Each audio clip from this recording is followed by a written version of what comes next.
Graça e paz, povo abençoado, seja bem-vindo ao canal Só a Graça.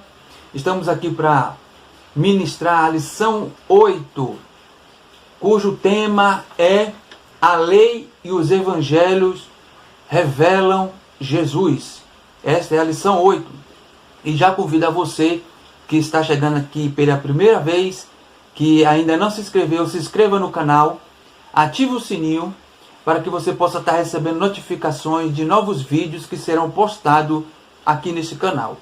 Então, vamos à nossa leitura da introdução para ganharmos tempo. Que a introdução diz: a lei e os evangelhos pertencem respectivamente ao Antigo e ao Novo Testamento. São livros sagrados de origem divina que integram o cânon das Escrituras, possuem igual autoridade como regra de fé e prática, porém com funções distintas. Os preceitos e as narrativas da lei têm aplicações nos evangelhos. Na lição de hoje, estudaremos a relação entre o Pentateuco e a mensagem de Cristo. Então, você já pode notar na leitura da introdução o que nós vamos aqui comentar a respeito, para que você entenda de forma simples, rápida e concisa a respeito da lei e do evangelho, ok? Então, vamos à lição.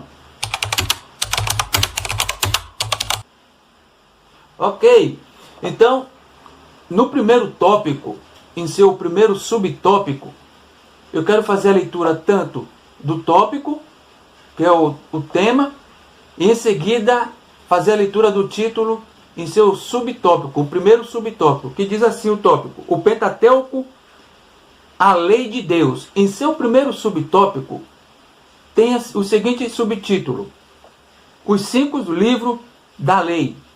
Então, diz aqui que Pentateuco é uma palavra que deriva de 2 termos gregos, penta e teokos. Ou seja, penta significa 5 e teokos, rolo. 5 rolos, ok? Então, a princípio, precisamos explicar o que a lei, né? O que a lei, antes de falarmos a respeito da graça, a lei de Deus é uma expressão do caráter santo e moral de Deus, conforme está escrito lá em Tiago, capítulo 2, versículo do 10 ao 11. Eu quero fazer a leitura aqui e nós vamos meditar a respeito desse primeiro subtópico. Lá em Tiago, capítulo 2, versículo do 10 a 11, está escrito: pois qualquer que guarda toda a lei, mas tropeça em um só ponto, se torna culpado de todos. Porquanto aquele que disse, não adulterarás, também ordenou, não matarás. Ora, se não adulterás, porém matas, vens a ser transgressor da lei. Falai de tal maneira, e de tal maneira procedei, como aqueles que hão de ser julgados pela lei da liberdade. Porque o juízo é sem misericórdia para com aqueles que não usou de misericórdia. A misericórdia triunfa sobre o juízo. Então, já temos aí pelo menos uma forma na qual Tiago aí escreveu, né, aos seus contemporâneos a respeito daqueles que tinham a lei como seu baluarte, no sentido de querer ser salvo por ela. E nós vamos aí entender aqui nessa lição que a lei e a graça são distintas, mas a sua essência, elas são iguais. Ok? Então, com isso, precisamos ter em mente as características da lei, são 3 pontos importantes a respeito da lei. Que a lei de Deus, ela é eterna, né? Que a lei é uma dádiva dada à humanidade. E o outro ponto, a lei, ela é boa. Então, Deus criou o mundo e a humanidade para os dois agirem em acordo. Então entendemos nesse ponto, né, que o propósito de Deus, né, e sua lei, quando entendida corretamente, pode-se encontrar alegria e deleite nela, ok? Então podemos aqui dizer o quanto isto é importante. Nós aqui sabemos fazer a distinção entre um e outro. Então, vamos discorrer nessa lição e de forma, tentarei ser o mais claro possível a respeito desses assuntos, para não confundir você, né, e eu não me perder no decorrer dos comentários, para que possamos ser edificados quanto a isso, ok? Então, o que diz aqui no seu primeiro subtópico da lição? Primeiro, ele fala que trata-se de um conjunto formado pelos 5 primeiros livros. Quais são os 5 primeiros livros do Pentateuco? Você pode ver que na sua escritura tá lá Gênesis, Êxodo, né? Tá Levítico, Números e Deuteronômio. Esses são os 5 livros do Pentateuco, também conhecido como Torá para os judeus. Então, esse aqui é o primeiro ponto que podemos aqui tratar a respeito disso. E sabemos que encontrar, né, uma explicação satisfatória para a aplicação da lei é um pouco complexo. Porque aquele que tenta explicar a lei ou achar que já entendeu todo o contexto a respeito da lei, né, ele pode se equivocar e cometer alguns erros. Então é preciso ter cuidado, analisar, fazer um exame a respeito do assunto e fazer com que a lei seja esclarecida de forma simples e que ela possa ser aplicada também, né? Então, achar uma explicação satisfatória, né, é um pouco complexo e que exige uma análise das escrituras como um todo.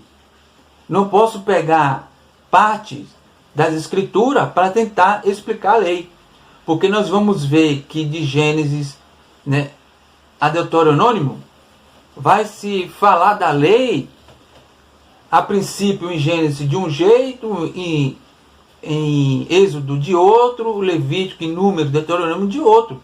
Você vai ver falando da lei, repetindo a lei, né, ratificando a respeito da lei. Então, esse é um dos pontos que precisamos ter em mente, né? Deus revelou a sua lei desde o princípio, isso nós sabemos, né? E podemos aí notar que nos vídeos anteriores, nas aulas anteriores, né, eu comentei sobre de como Deus se revelou na história.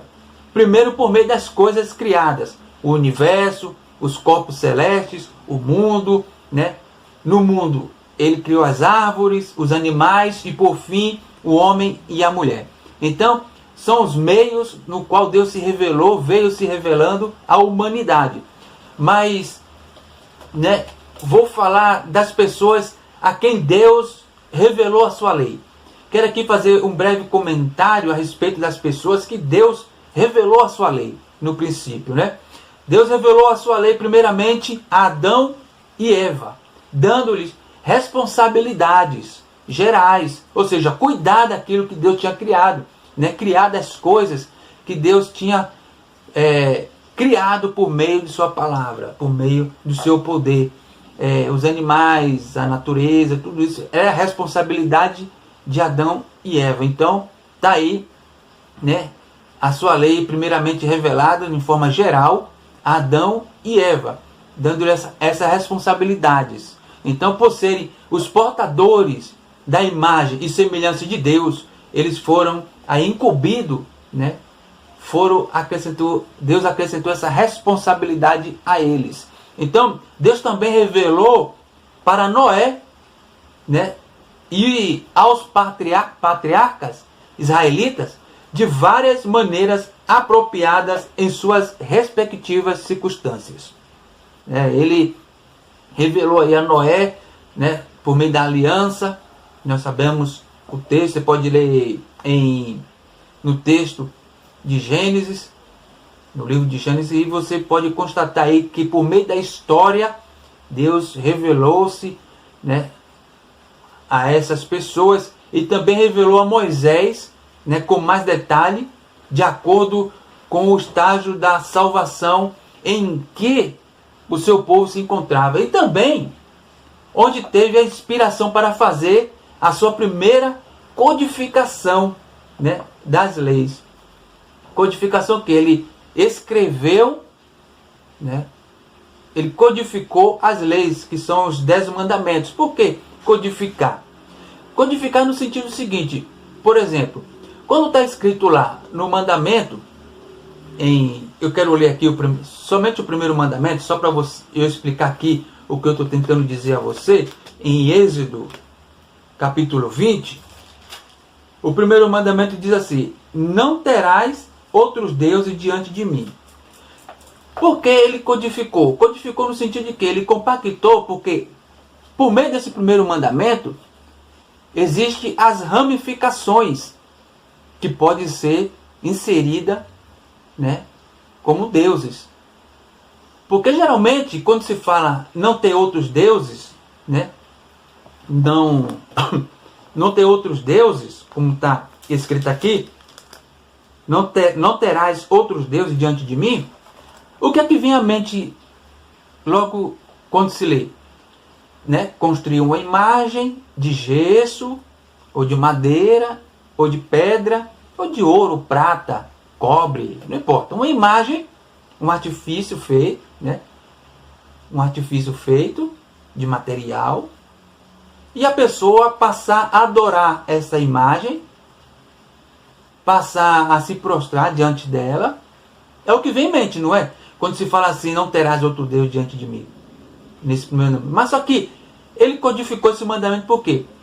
Esse mandamento aqui ele pode se estender a outras coisas também, que pode se tornar um Deus. Por exemplo, quando uma pessoa coloca um time de futebol em primeiro lugar em seu coração, quando uma pessoa tem mais estima por outra pessoa do que estima por Deus, quando a pessoa coloca a política como salvador da pátria, como vai resolver todos os problemas, e a pessoa não passa a confiar em Deus, mas passa a confiar na política, nas pessoas, no time de futebol, ela está colocando um Deus diante do Senhor. Então, você entendeu?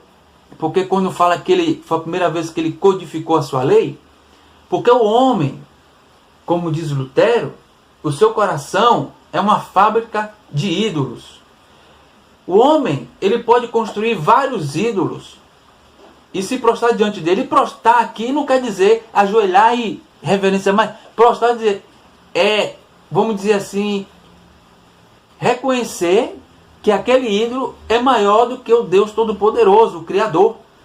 Então, nós vemos aqui que Deus codificou, né, lá no Monte Sinai, a Moisés, os 10 mandamentos. Ou seja, quando ele diz, não terás outro Deus diante de mim, ele está dizendo, não terá nenhum, nem seja de imagem, de escultura de pedra, de madeira, de ouro, prata.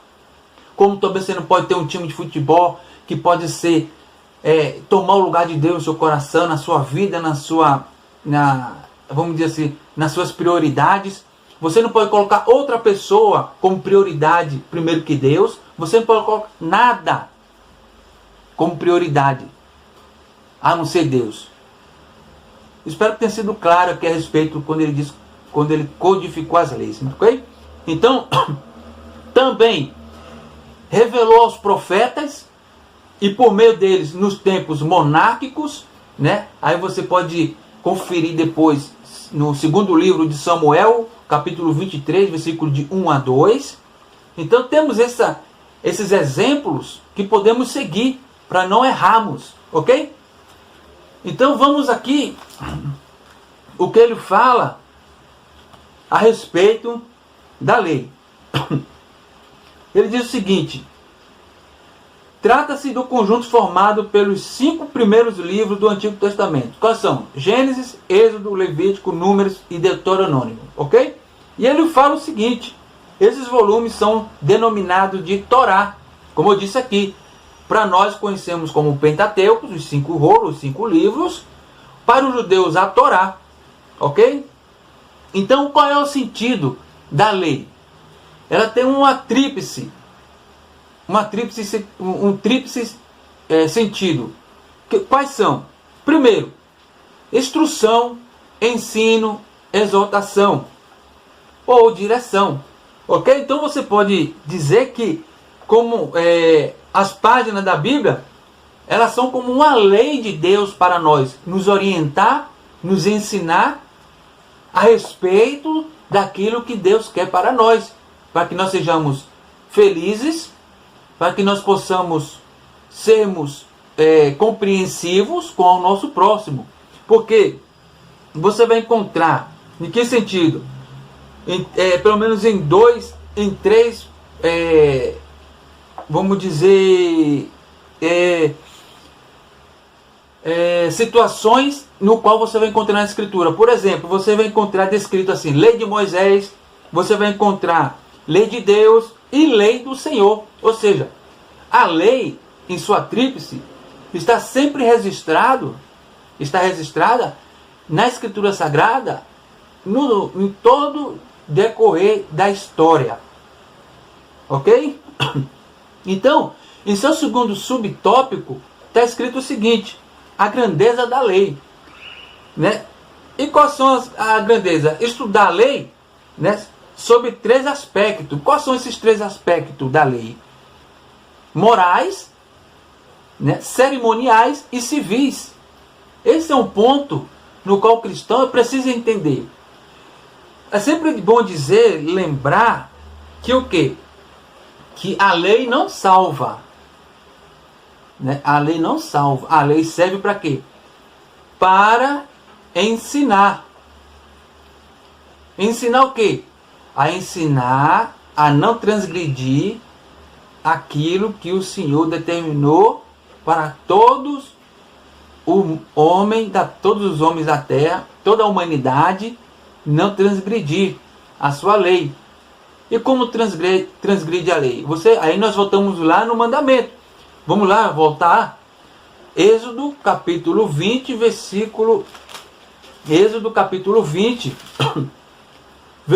14, versículo 3, 4, 7, 8, 12, 13, 14, 15, 16, 17. Onde está a lei? No 3 está: não terás outros deuses diante de mim. Se você prostra-se diante de qualquer outro que você considera maior que Deus, time de futebol, política, homens, você está quebrando esse primeiro mandamento. Não farás para ti imagem de escultura, nem semelhança alguma de que há em cima dos céus, nos céus. Então, se você fizer uma imagem de alguma outra coisa, de uma estrela, do sol, ou respectivamente qualquer coisa do corpo celeste, você está cometendo, né, uma transgressão. Se você não... Ele diz: não tomarás o nome do Senhor teu Deus em vão, porque o Senhor não terá por inocente o que tomar o seu nome em vão. Você falar o nome do Senhor constantemente, sem necessidade, está cometendo o pecado da transgressão, que é o terceiro pecado. Aí fala o 4º pecado, o 4º mandamento: lembra-te do dia de sábado para o santificar. Quebrar o dia do descanso que o Senhor determinou para o seu povo é cometer transgressão contra a lei de Deus. Então, se Deus determinou um dia de descanso para você, eu não quero entrar no mérito sobre aqueles que têm o sábado como o dia do Senhor, e não quero entrar aqui em debate na questão de nós que consideramos o domingo como o dia do Senhor. Né? Não quero entrar nesse mérito. O ponto aqui é falar sobre a lei de Deus, né? Não pode ser quebrada. Então, se Deus determinou um descanso, esse descanso deve ser cumprido, ok? Então, o 5º mandamento fala assim: honra teu pai e tua mãe. Ou seja, se você desobedece seu pai ou sua mãe, de sangue, você está transgredindo. Mas aí tem a extensão, que também pode ser seu pai, o seu pastor, pode ser seu pai espiritual, alguém que adotou espiritualmente você, né, na igreja, é seu pai espiritual, um tutor que toma conta de você, pode ser seu pai e sua mãe também. Então, precisamos entender isso, a extensão de sua lei. Então, o sexto mandamento diz, não matarás. Matar também aqui não é somente matar fisicamente, mas também espiritualmente, emocionalmente. Você comete transgressão, você quebra a lei de Deus. Outro ponto aqui, não adulterarás. O adultério aqui não é somente referente, como muitos pensam, o adultério conjugal, né, entre o homem e a mulher, entre a mulher e o homem. Não é o adultério do casamento, mas também um adultério contra Deus. Você está servindo a Deus e você, por algum outro motivo, você abandona a fé e vai servir a outro Deus, né? Então, ou a outros deuses. Isso é considerado por Deus adultério, seja ele no âmbito conjugal, seja ele no âmbito espiritual. Então, cuidado com isso. Então, o oitavo mandamento, não furtarás. Ou seja, não roubar, não furtar. Isso é quebrar a lei de Deus. Você transgride se cometer esse pecado. Então, não dirás falso testemunho contra o teu próximo. Ou seja, falar mentira a respeito de alguém, difamar. Isso não é somente entre irmãos, mas também em sociedade, né? Nós temos aí o Código Civil, Penal, Processual, que fala sobre essa lei. O Código Processual do nosso país e todo mundo é baseado nos 10 mandamentos. Então, esse décimo mandamento aqui diz o seguinte: não cobiçarás a casa do teu próximo. Aqui se refere à inveja. Não pode ter inveja de ninguém, porque se assim procede, você está quebrando, né, transgredindo a lei de Deus. Veja, o cristão pode cometer, só porque aceitou a Cristo como seu Salvador, vive no tempo da graça, ele pode quebrar um desses mandamentos, ter outros deuses, construir imagem, falar falso testemunho, matar, invejar, adulterar. Ele pode cometer isso? Não pode. Então, por isso, a lei, ela aponta os nossos erros. Ela nos põe limite para não cometermos erros contra Deus e contra o nosso próximo. Então, porque os 10 mandamentos, eles são divididos em 2 tópicos. 4 primeiros mandamentos são relacionamento entre o homem e Deus. E os 6 mandamentos são relacionamento entre os homens. Ou seja, são códigos civis. Então é importante entendermos esta separação e entender que o cristão, ele não está livre da lei. A lei, quero ressaltar aqui, quero enfatizar isso aqui, que a lei não salva. A lei, ela aponta sempre para Cristo. De que forma? O homem, não conseguindo cumprir a lei, o que é que ele faz? Ele volta-se para a cruz, que é Cristo. Cristo o recebe, o salva, o limpa, lhes dá a veste nova, lhe dá poder por meio do Espírito Santo, e então manda de volta para a lei, para que ele possa cumprir a lei. Aí você fala, mas aí vai ver. Não. Veja que Jesus, quando ele compactou os 10 mandamentos em 2, e quais foram esses 2 que Jesus falou? Amar a Deus acima de todas as coisas e ao teu próximo como a ti mesmo. Ou seja, se você cumpre o primeiro, que era amar a Deus acima de todas as coisas, você está cumprindo os 4 primeiros, que é o relacionamento entre o homem e Deus. E se você cumpre amar ao teu próximo, você está cumprindo os 6 mandamentos restantes, que é o relacionamento em sociedade, o relacionamento em comunidade com o próximo. Entendeu? Jesus, ele disse que ele não veio abrogar, ele não veio cancelar a lei. Ele veio cumprir. E veio nos ensinar como procurar cumprir também. Não para nos salvar, mas para nos ensinar a viver uma vida santa, com a conduta que condiz com aquilo que professamos, que é o Evangelho, o cristianismo. Ok? Então, o outro ponto aqui que diz assim, terceiro subtópico, a lei e a fé cristã. Fala assim, ela foi dada para revelar o pecado e demonstrar a necessidade da graça. Foi o que eu disse aí alguns minutos atrás. Né? Por o homem não conseguir cumprir a lei, ele vai para Cristo, Cristo o recebe, né? E aí o salva, lava com seu sangue, né? Lhe dá o Espírito Santo lhe capacita para cumprir a lei de Deus. Ou seja, a lei e a graça andam juntas, não se separam. Não há como seguir, né, uma distante da outra. Por isso que diz que Paulo fala que, né, a fé, Tiago fala que a fé sem obra ela é morta. Paulo fala que a fé sem obra ela é morta, ou seja, você é salvo para boas obras. O que os judeus acreditam é que as obras podem lhe salvar.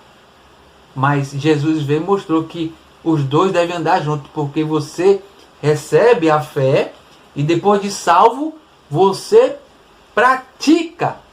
procura praticar as boas obras. Entendeu esse ponto? Que lei e graça, fé e obra andam juntas, não pode se separar. Então, eu espero ter sido claro aqui esse ponto. Então ele diz o seguinte, a obra de Cristo nos resgatou da maldição da lei e nos deu vida mediante o Evangelho, ou seja, a maldição da lei era o quê? Você achar que poderia ser salvo pelas obras, né? Querer agradar a Deus, querer comprar o favor de Deus. Jesus mostrou que isso era impossível o homem fazer. Porque a graça nós recebemos, e a graça significa favor imerecido, foi algo que nós recebemos sem merecer. Porque na verdade o que está reservado para nós, Cristo suportou por nós. Então esta é a vantagem de você entender que fé, né, fé e obra andam juntas, é lei e graça. Ok? Então esse é o primeiro ponto que nós podemos aqui trazer nesta lição. Então, quero trazer aqui agora para você o segundo tópico, que diz o Evangelho, a mensagem de Cristo. Então, nós vamos entrar agora na questão do Evangelho, né? Se a questão da lei, você pode ter ela como três aspectos. Esses três aspectos da lei é a lei moral, a lei cerimonial, que é rituais sobre culto, como você deve se portar no culto, e a lei civis e judiciais, né? Regras sociais e criminais. Entendeu? A lei, ela tem três aspectos. Antes de eu entrar no Evangelho aqui e comentar, eu quero que você entenda o seguinte. Entenda dois tópicos, dois pontos importantes, que a lei e o Evangelho não podem ser separados. É como a fé, né, e as obras. Então você pode ter a lei e a graça, a fé e as obras. A lei tem três aspectos que ela pode ser aqui ser explicada. Primeiro ponto do aspecto é a lei moral, que eu li lá, né, em Tiago capítulo 2, versículo 10 ao 11, que é a lei moral de Deus, que você entende a lei moral de Deus, que é você ser honesto, cumprir, né, com tudo que Deus requer que você faça. A lei cerimonial, como você deve se portar no culto, como você deve prestar um culto a Deus, né, reverenciar, né, respeitar a Deus. E a lei civis e judiciais, que é a questão civil, a questão em sociedade, né? É a regras sociais e criminais no qual esse terceiro aspecto aí, ela se refere, ok? Então essas leis, se analisada corretamente, né, dá para aplicá-las a todas as pessoas, lugares e tempos. Precisa-se né, entender corretamente a função da lei, né, e a função da graça, que é o Evangelho, ok? Então, nós podemos aí pôr esse ponto aí nesse sentido. Então, explicado esse ponto, vamos voltar então ao segundo tópico, falar sobre o Evangelho. O segundo tópico tem como título o seguinte: os Evangelhos, a mensagem de Cristo, ok? No seu primeiro subtópico, tem um subtítulo que diz o seguinte: o conceito de Evangelho. O termo Evangelho tem origem no grego Evangelion, com o significado de boas novas. Como poderia iniciar ao falar do Evangelho sem ser repetitivo e cansativo? Como fazer isso, né? A expressão mais plena da mensagem do Evangelho, eu posso dizer que é, né, o Verbo se fez carne. Isso seria explicar o Evangelho. O Verbo se fez carne, né? Mas qual é exatamente a mensagem do Evangelho? Essa pergunta pode ser sintetizada com uma resposta clara, que é: Deus ofereceu aos pecadores um modo de escapar do castigo. Ela pode ser respondida dessa forma: o que é Evangelho? É o modo que Deus deu a cada pecador. Ele deu essa forma de escapar do castigo eterno. Podemos simplificar a resposta, que é o Evangelho. Então, mas às vezes, né, os cristãos podem supor equivocadamente que muitas outras doutrinas são essenciais para a mensagem do Evangelho, né? E aqui eu quero trazer os três primeiros, né, evangelhos, ou chamados sinóticos da Escritura, onde o escritor que ele traz para nós aqui, que ele vai falar sobre esses três sinóticos que são Marcos, né, ou Mateus, Marcos e Lucas. São sinóticos porque sinótico significa semelhança, né? Eles são chamados assim porque são semelhantes entre si. Você vai encontrar Mateus, Marcos e Lucas relatando, né,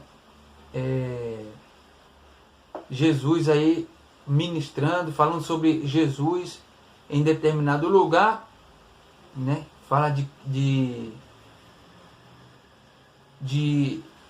desses pontos semelhantes, e que às vezes as pessoas que não conhecem a respeito desses evangelhos sinóticos, não conhecem a origem da palavra e não sabem que Mateus, Marcos e Lucas relatam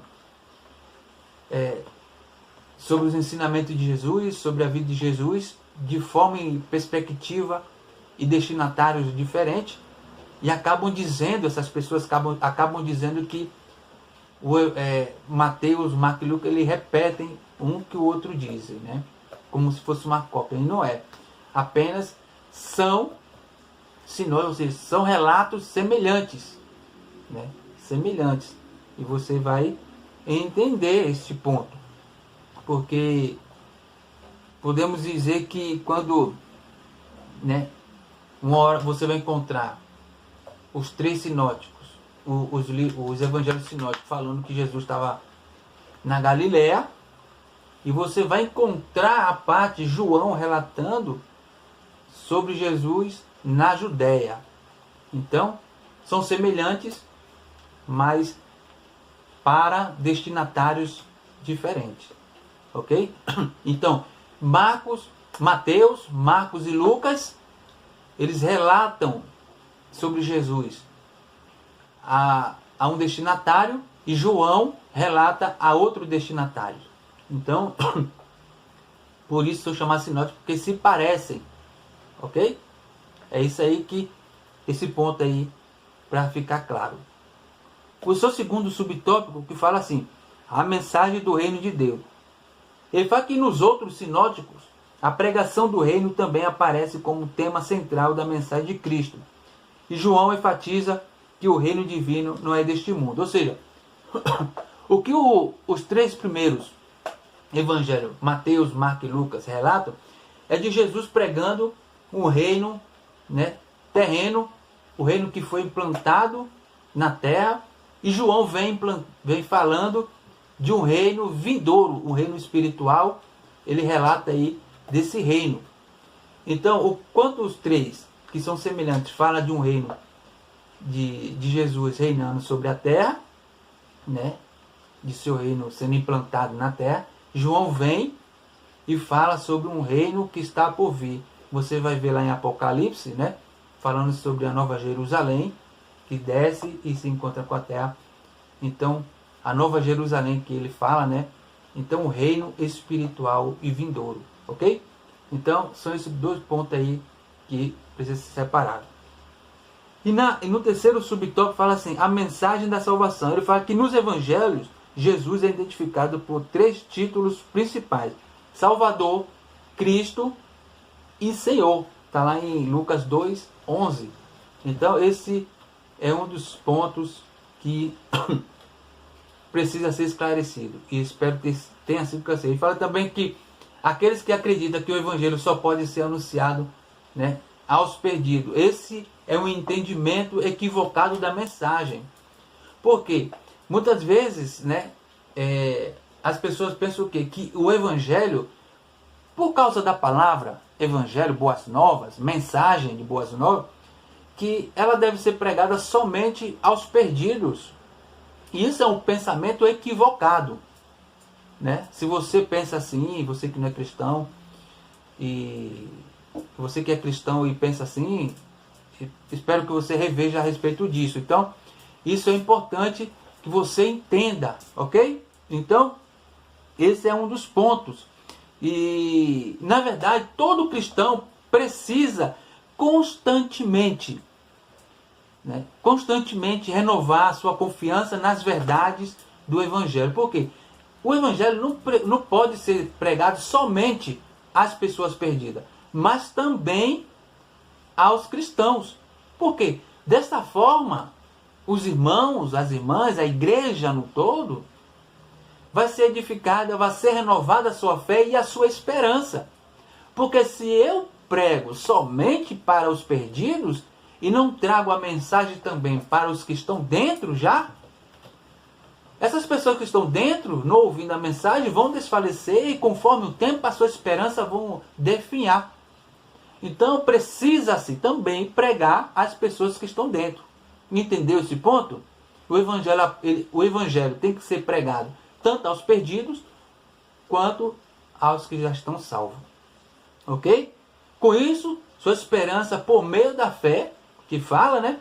E do arrependimento contínuos, e assim ter a sua vida transformada pelo poder do Evangelho. Porque a mensagem de Cristo, tanto para os perdidos quanto para aqueles que já estão salvos em Cristo, é importante porque edifica as pessoas, dá mais confiança, dá mais firmeza em sua fé.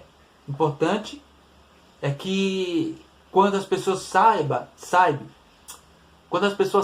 sabem distinguir esses dois pontos de pregar para os perdidos e também pregar para os que já estão dentro da igreja, salvo, ele passa a ter uma consciência de que ele entendeu bem o propósito da mensagem de Cristo. Ok? Então, esse aqui é um dos pontos. E ele fala mais o seguinte: a estrutura dos 10 mandamentos que fazem parte da lei, né? Esse diz que é importante porque os 10 mandamentos, como faz parte da estrutura da lei, o Evangelho também, ele acaba contribuindo aí para que a lei ela seja cumprida de forma feliz, alegre por aqueles que estão salvos em Cristo. Então, esse é o ponto aqui que eu quero trazer aqui um ponto, né, para que você possa assim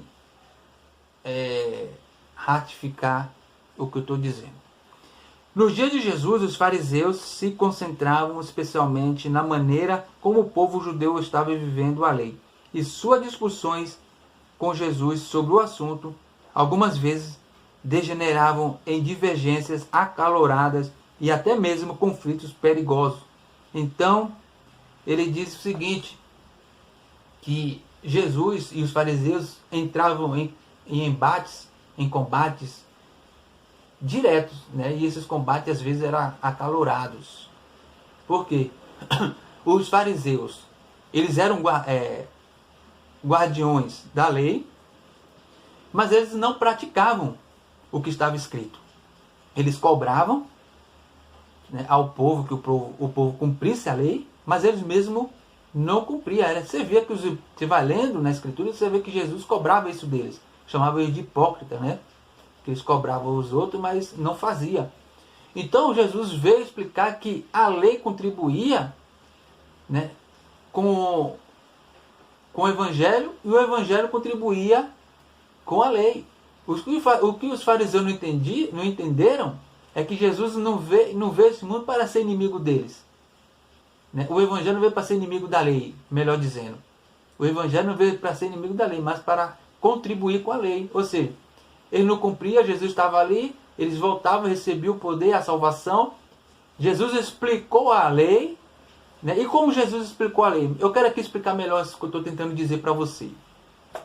Os 10 mandamentos, ele está bem claro, bem explícito, lá no Sermão do Monte, no capítulo 5, 6 e 7 de Mateus. Você vai encontrar nesses capítulos Jesus explicando referente à lei. Pronto, está aí, está explicado melhor. Resumindo aqui, né, para não ficar muito complicado, a lei, os 10 mandamentos, está bem explícito. Jesus explicou muito bem lá no Sermão da Montanha, que está no capítulo 5, 6 e 7 de Mateus. Se você não entender o significado de tudo que eu estou falando aqui da lei, você pode ir lá em Mateus capítulo 5, 6 e 7, fazer a leitura, e você vai ver que Jesus interpretou a lei nesse momento. Ok? Então o terceiro tópico diz o seguinte: uma mensagem transformadora. No seu primeiro subtópico está escrito: o caráter é definido como a maneira própria de cada pessoa agir e expressar-se. Na lei, o decálogo ou os 10 mandamentos apresenta as orientações básicas para o modo de viver dos israelitas. Ou seja, a lei dizia aos israelitas como devia proceder na sociedade civil. Só que eles cobravam dos outros, né, mas não praticavam. Isso os fariseus. Então, Jesus explicou isso no Sermão do Monte, né? Bem-aventurado os humildes, né? E por aí vai. Ele explica lá na bem-aventurança, né? No Sermão do Monte, que bem-aventurado significa bem felizes. Ou seja, como poderia aqui, não está escrito, tá? Mas poderia ser assim: bem felizes são aqueles que conseguem entender e praticar o que está escrito. Então, resumindo, então no segundo subtópico diz o seguinte: a restauração da família. Na lei, a dissolução do casamento era permitida por qualquer motivo. Essa concessão banalizava a união conjugal e procurava rupturas na família. Ou seja, o que a lei, né, ela condenava o adultério, a prostituição, essas coisas no casamento. Sempre condenou, condena. O cristianismo não é diferente. Por quê? Porque nós seguimos a lei. Você entendeu por que você não está livre da lei? Só porque você agora está na era da graça? Mas você não está livre da lei. Eu não estou livre da lei. Você não pode adulterar, você não pode roubar, você não pode matar, você não pode ter outros deuses, você não pode construir imagem, você não pode ter inveja, você não pode cobiçar, você não pode fazer nada. Então você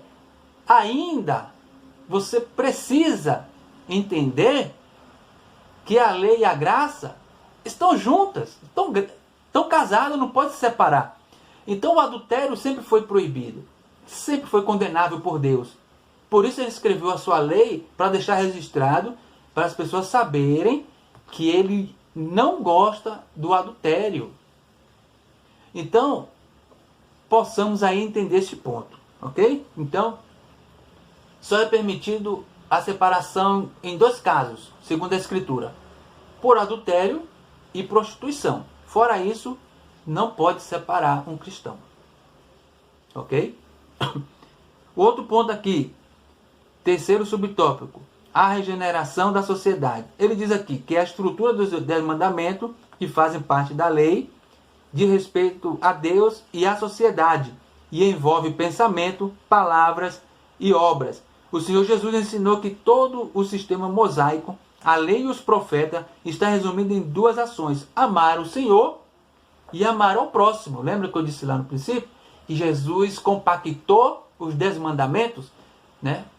Os 4 primeiros, que é um relacionamento entre o homem e Deus, e os 6 mandamentos, né? Os outros 6, que é um relacionamento civil, ok? Em sociedade. Então ele tem outro ponto aqui, ele fala que o amor de Deus para com a humanidade é a base da salvação. Por quê? Porque ele amou por meio de Cristo, né? Nos dá essa oportunidade e dá oportunidade a você que ainda não é cristão de escapar do castigo eterno. Porque se você que não é cristão e você parar diante da lei, você pode ir lá em Êxodo capítulo 20, fazer a leitura dos 10 mandamentos, e se você lá analisar e comprovar que você quebrou uma dos 10 mandamentos, você transgrediu a lei, você está passível de sofrer castigo eterno, porque você não vai conseguir cumprir as leis. E nós sabemos que os judeus, eles ampliaram, né, a lei mosaica, no sentido de 613 leis, 613 preceitos, no qual eles deveriam cumprir, e nenhum deles conseguiram cumprir todas, ok? Senão o próprio Jesus. Então, esse é um dos pontos. Então, eu quero aqui concluir esta lição. A conclusão diz o seguinte: a função da lei era transitória. Ela revela o pecado, mas também aponta o plano da salvação em Cristo. O Senhor Jesus nos libertou da condenação da lei. Nos evangelhos, as boas novas dessa salvação estão reveladas. Em suma, as obras da lei não justificam, mas pela graça somos salvos por meio do arrependimento e da fé em Jesus Cristo, ok? Então, nós entendemos que a lei não salva. Quem salva é Jesus. A graça, somos salvos pela graça. E somos salvos para boas obras. Não fazemos obras para sermos salvos, mas fazemos as obras porque já somos salvos. Jesus te salva e coloca você para fazer boas obras, ok? Ele diz: amar a Deus acima de todas as coisas e ao teu próximo como a ti mesmo. E eu quero aqui, nesta lição, né, dizer o seguinte, que fala assim: a obra de Cristo nos resgatou. Verdade, nos resgatou. E ela te resgata. Se você ainda não é cristão, se você ainda não tem Cristo como seu Salvador, saiba que Ele quer te salvar do castigo eterno. Que Deus te abençoe e até a próxima aula.